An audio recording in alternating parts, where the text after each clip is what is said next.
After picking the manga for this prompt, I really wish that like tomorrow or this weekend, I was actually going to a thing that I'm talking about because it just sounds like so much fun.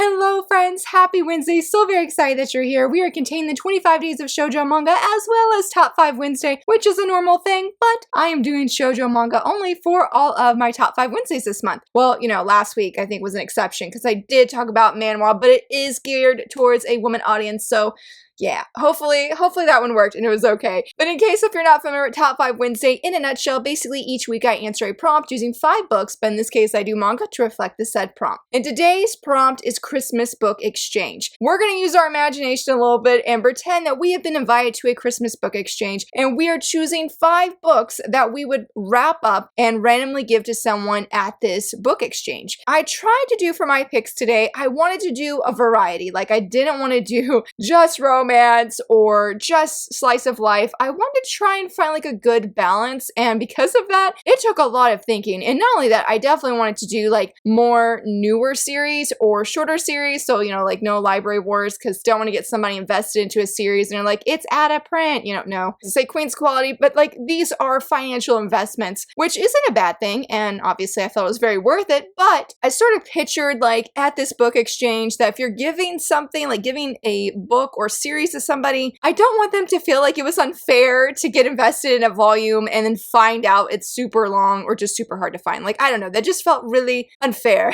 to me, and I wouldn't want somebody to do that to me. Like, please keep it to newer series that don't have a lot of volumes out yet, or they are completed volumes or completed series, I mean. That was sort of my thinking when it came to this Christmas book exchange that I am virtually going to today. So let's go ahead and start off. For number 1, I'm saying My Stepmother and Stepsisters Aren't Wicked. This is a like slice of life comedy. The reason I chose this is because I feel like this could be a really great starter manga. Like if somebody hasn't read manga, even if they have, let me pause. Also, I try to do all of my picks that are more under the radar. So not all of them, but I also didn't want to choose manga that if somebody were to look up like what manga should I read, and you're going to get like A Sign of Affection, Imakoi, Snow White Red Hair, Yona, and I wanted to do ones that are like typically not on those lists. So going back, I chose My Stepmother and Stepsisters Aren't Wicked because it's a 2-volume series, or there's 2 volumes out, excuse me. Volume 3 comes out in January, I believe, or February. But I think this is a really fun one because it is repetitive in the beginning. Our main girl is saying that she is the stepsister to this family and that they're not exactly evil. They don't fit what is shown in Cinderella. And so I think if somebody likes fairy tale vibes and really appreciates twist on those vibes, this is such a great one to check out. None of the chapters are really connected, and you more or less are getting to know the stepsisters and the stepmother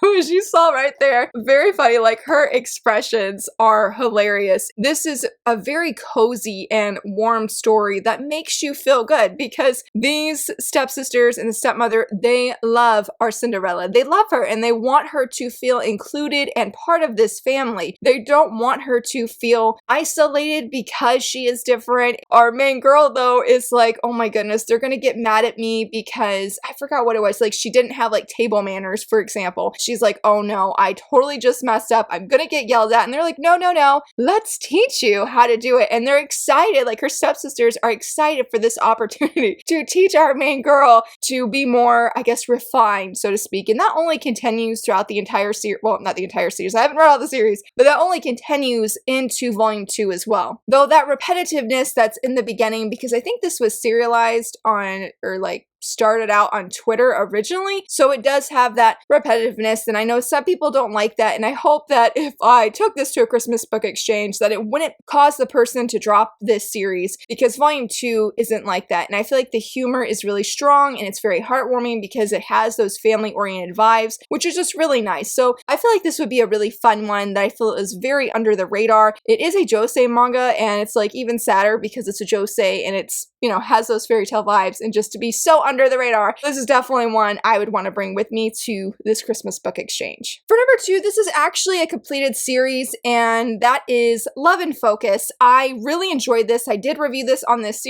channel. I thought this was a great one to choose because the singles you can get, there's 3 singles, as well as an omnibus. So I felt like it could be like a one, I don't know how to finish the sentence, but like, you know, a 3-in-1 where you could just sit down and read it and you don't have to worry about getting a bunch of volumes. I don't know how hard the singles are to find, but I definitely thought of the omnibus, like this would be a great one to gift. And it's a really easy going series. It's another great one, like if you're just getting into manga or you're just wanting something that's light and fluffy, because this is a very light and fluffy series. It does have a love triangle, but I feel like it's not overbearing. I didn't super love it, but I did really like both of the guys. And our main girl, I feel like what makes this story unique is not only it's at a boarding house where like everybody goes to a house and they all stay there. I think it is a boarding house. But everybody goes and they live there, and she decides to attend because she loves photography. Her grandfather got her into photography, and so she wants to keep pursuing that passion that she has. Her parents, though, if I remember right, are not very for this, but her childhood best friend, he's able to convince them, and so that's where she comes and she's able to take these pictures. But she takes pictures of this guy with his dog, and he's like, you need to delete it.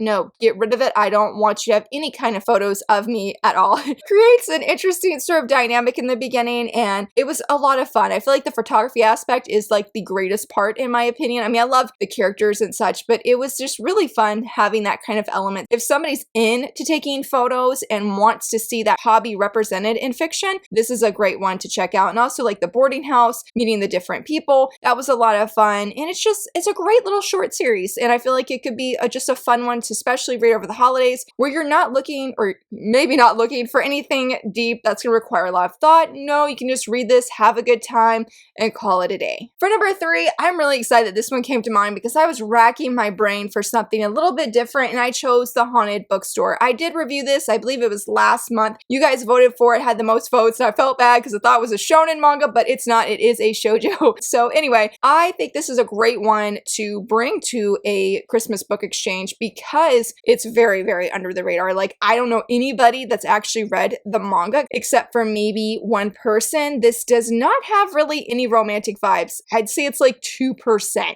kind of low of any kind of romantic vibes. And if you're seeing anything, it's just very one-sided right now. I don't even know if there's going to be a romance. This is going to be a 4-volume manga series, and I'm really crushed to find that out because volume 4 comes out in February. There's like 12 light novels, and there's only going to be 4 volumes of the manga. I don't know. I did not know how to feel about that. But anyway, I chose this one because it does have the bookstore. It's not haunted, and wasn't choosing this for the spookiness more because there is no spookiness. I was choosing it more for the paranormal aspect. If somebody's really into Japanese folklore or yokai, but also really likes heartfelt, deep messages and appreciates having a story that's more drawn out and is slower paced, there's not any high stakes in this. There's more emotional high stakes, I feel like, when it comes to the different yokai that our main girl's interacting with, and then you find out things about this guy. I feel like my emotions were more involved, and I love the family vibes that we do get, like the relationship she has with her dad.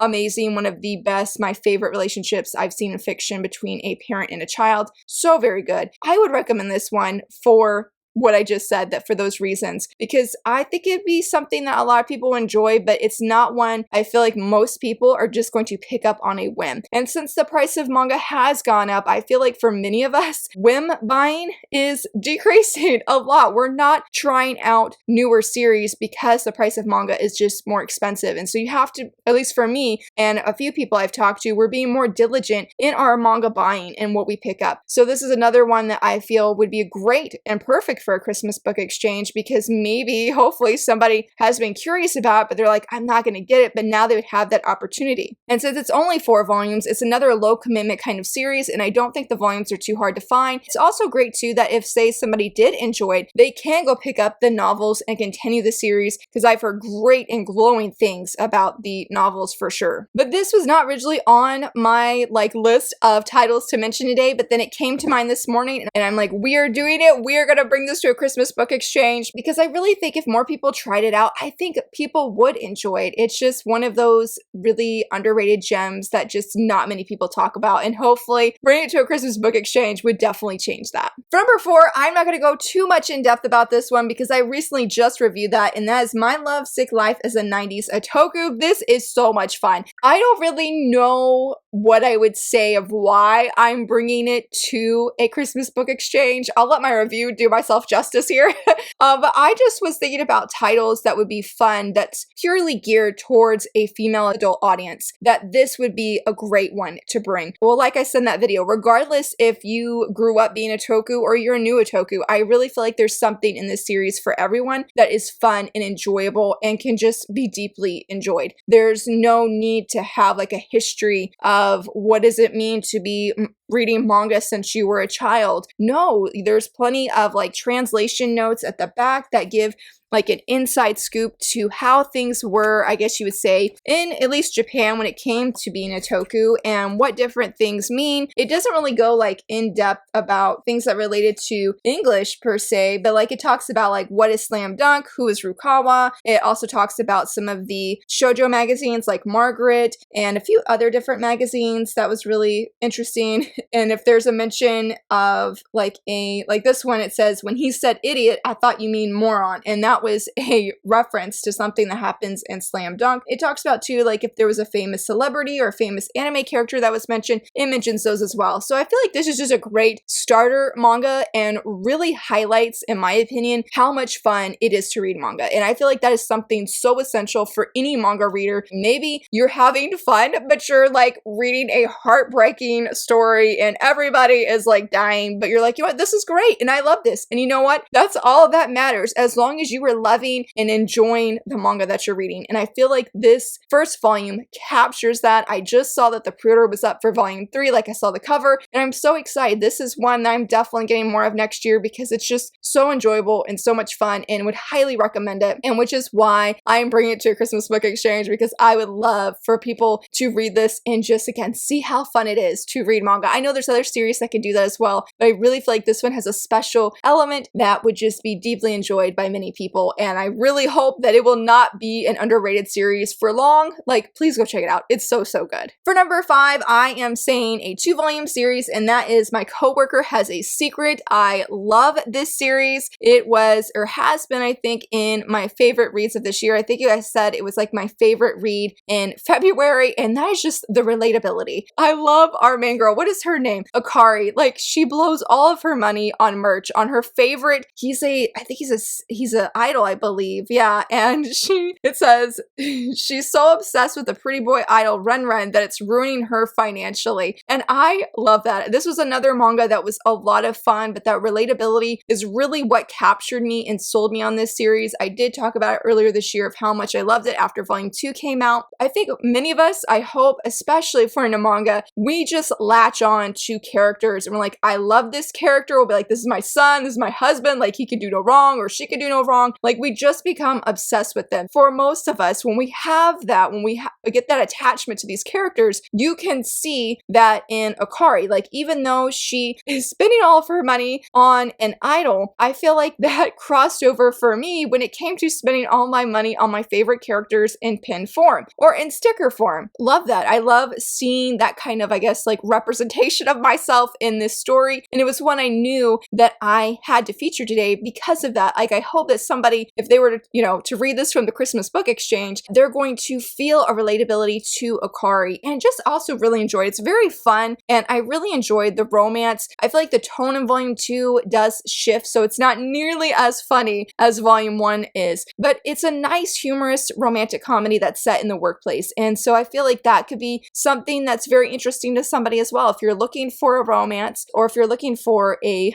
workplace kind of story, then this one checks all of those boxes. It's a great series, only 2 volumes, so it's another low commitment. If I could, I would gift both of them, because when you get to the end of volume 1, you're going to need volume 2. So if you ever read this series, don't just get volume 1 like, I'm just going to try it. No, you have volume 1 and then you have volume 2 on hand, because this ends on a massive cliffhanger. So this is definitely another fun 2-volume series that I absolutely love. And I'm like, yes, I need more people to read this. I think there's actually a Japanese live action of this. I don't know anything about it except I've just heard it, but it's so good and I had to bring it with me. Had to bring it with me. For my honorable mention, I have not read this, okay? I can't even say much about this, but there's a story behind this. But I'm going to say Gold Kingdom and Water Kingdom, which is a one-shot manga, and that's part of why I felt like this would be a great one to take to a Christmas book exchange, because one-shot manga seems, especially when it comes to shoujo and josei, it seems like it can be harder to find. Like, I did think of, like, I do have Haru's Curse right here, which is by the same creator of Yakuza Fiance, I think is the name of that. But I chose this one because I pre-ordered it, right? And it didn't even get past the shipping label stage printed. Like, it printed the shipping label and it was stuck there for a good week. And I was like, okay, it's saying it's shipped, but it's not shipped. And so I called and I asked for a replacement because I never got it. Well, I went online and then I called twice and I was like, you know what, let's just cancel it. And they're like, okay, we got it canceled. It still showed up today, but after getting it in my hands, I'm so grateful it did. This seems like a beautiful, heartfelt romance kind of story that does have some misunderstandings, but not from, like, I was gonna say lack of communication, but I'm not sure that's the right word, because she's like the most prettiest woman from her kingdom and he's like the smartest guy from his kingdom. Their fathers, their countries are arranging them to get married, have an arranged marriage. There's just like a whole bunch of things that happen. Like, I think when I looked through it, the